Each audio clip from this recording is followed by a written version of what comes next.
Hi everybody, Andy Lightbody. Welcome to this edition of Wheels Afield. Well, behind me is the Mazda Speed 3. Now, normally when you got a car, they say it's like a Chevy Suburban. Okay, and so you say Suburban and everybody knows what you're talking about. Or you say Corvette, everybody knows what you're talking about. Well, with Mazda, they decided that they're actually going to call the car the Mazda Speed 3. So it's a little different. Obviously, winky winky, they're kind of proud of what they've got introduced here. Now, the Speed 3 was originally introduced back in 2007. In its class, it has basically thumped most all of the competition. Why? Because this is a go-fast car. This is something where fun is once again affordable. Let me show you a few of the features and what I'm talking about. First off, for 2010, it got a minor redo. Some of the sheet metal was redone. They put a hood scoop on here. Why? Because they want people to know what's under the hood. Now, what you're going to start with is basically, look at that. That is a turbocharged 2.3 liter turbocharged engine. Now, it's rated at 138 cubic inches. Okay, well, you'd say, wow, that's not a big engine. You're right, it's not. The secret in the horsepower comes from the turbocharge factor. It's got 115 more horsepower than the baseline engine for the Speed 3 series, which is available as a coupe or as a hatchback. Now, if you're going to go for the Mazda Speed 3, it is basically only a 4-door hatchback. Some says, well, it looks like a mini station wagon. Well, yeah, it does. Others also say because of the styling up front here, it's kind of the smiling clown. So some like it, others are saying, I don't know, I'm not real crazy about it. But hey, look at it this way. At least it's a smiling clown, the way the front end is. It's got what they call the grinning grille. Some of the other sheet metal things is they redesigned a little bit on the headlights, some of the sheet metal over the fenders and what have you. They also upped the tires and the wheels. You've got much more performance-oriented, what they call the low-profile tires. Now, this thing here, let me tell you, it adds to the traction. When it comes to this particular car, Mazda must not have bean counters that they let anywhere near the suspension system. This thing cuts through corners like a hot knife through butter. It's one of the smoothest riding, most responsive, particular test vehicles that we've had in a long time. And what does it do? It adds to the overall fun package.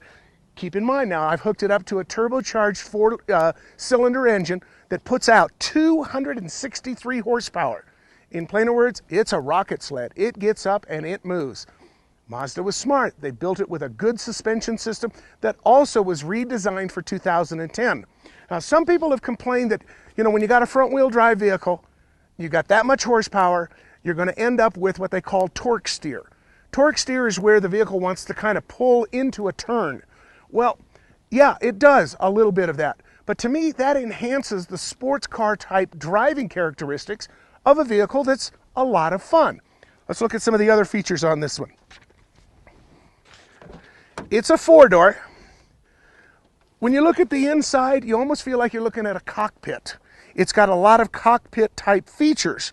So, it's got a big tachometer, it's got a big speedometer, it's also got a boost gauge on there that lets you know when the turbocharge is kicking in. Well, to me, that's kind of ridiculous. Number one, you can feel it. Number two, you can hear it. And number three, if you're going down the road at 70 or 80 miles an hour, last thing you want to be doing is watching the gauge on the boost factor for the turbocharge. Keep your eyes on the road. And trust me, when you get in this car and you start driving it, you're going to realize that the steering is extremely tight, very responsive. This is not a lot of sloppy steering going on. It's very tight, it's very precise. Now, like I said, that particular feel to it may take, if you're used to driving the family sedan, a little bit longer to get used to. But hey, guess what? It's worth it.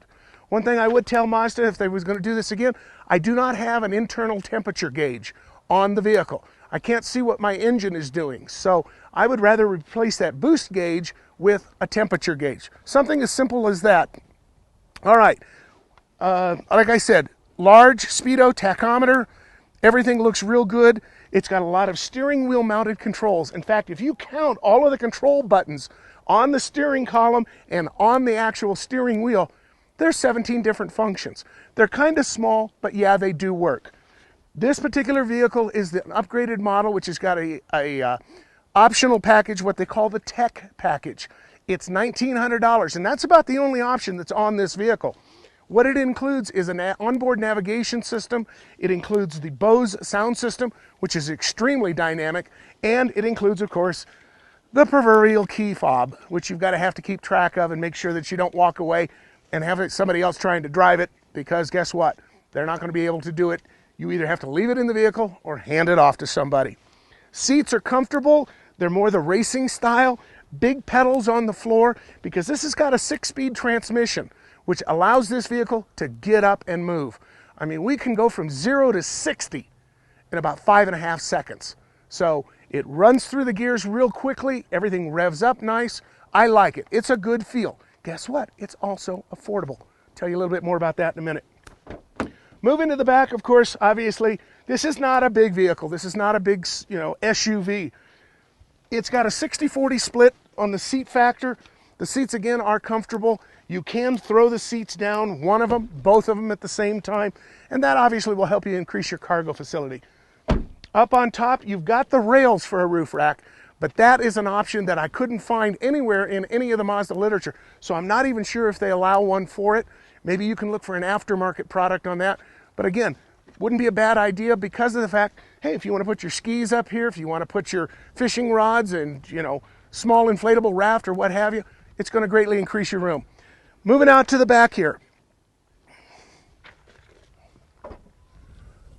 The Mazda Speed 3's got a big hatch area. It's wide, it's good. Golf clubs, skis, everything can fit into it pretty good. Right now, like I said, with the seats folded down completely, you're going to have about 43 cubic feet maximum space in which to be able to store your goodies and take your stuff along with you. This is a vehicle, it's got about a 109-inch wheelbase. It's got an overall length of 177.6 inches. Got a curb weight at about 3,250 pounds. If you want to get the technical stuff insofar as fuel economy, it'll do 18 in the city, 25 on the highway. Our combined was about 21. Why? Because it was fun to drive. I mean, you've got a lot of, as Mazda says, zoom, zoom factor in here. There used to be kind of an old saying, speed costs money. How fast do you want to go? Well, Mazda broke the mold on this particular vehicle and made this in the affordable range of about $23,000 to $25,000, depending on if you want the $1,900 optional tech package. If you don't, it's a bargain. It's a fun car. It's going to be something that almost you're going to say, wow, wish the others could do something like that. You want to know something? On this one, Mazda did it right. Thanks for joining us, everybody. I'm Andy Lightbody on this edition of Wheels of Field.